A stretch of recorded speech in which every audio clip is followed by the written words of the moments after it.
Gotta talk about this. This is pretty cool. Um, I don't know who wouldn't think this is interesting, but this is a World War II era Jeep. As many of you know, I'm sure. It's a 43. Now, this is what's really cool. This is a Jeep Railroad wheel setup we've got here. Just happens to be the width of a Jeep is railroad applicable width. So these are basically rims that are welded up. They've got different flange on them, as you can see.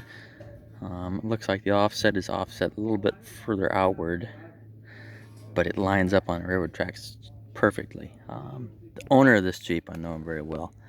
He has done this. He's done this several times. Cool thing is you can put these on and you can actually trade out your wheels before you get on the rails and drive to the rails and get yourself on at a good crossing. You know, they make those crossings like the Goodyear crossings that have the rubber pads on them for street applications.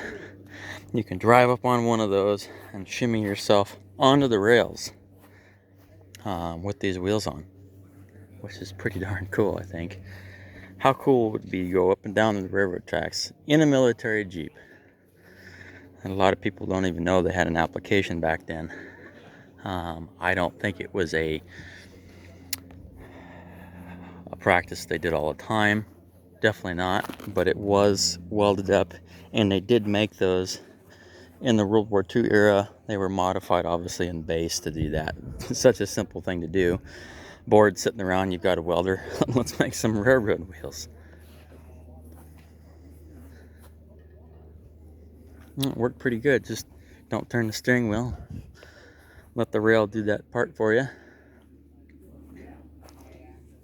This kind of reminds me of a speeder setup type deal. Those wheels look pretty tough. At least they're welded and not stamped wheels like they use on the speeders.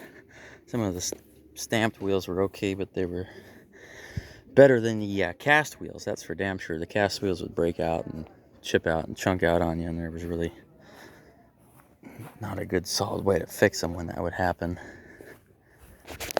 Those are welded press wheels. Pretty neat. Just thought I had to share that with you.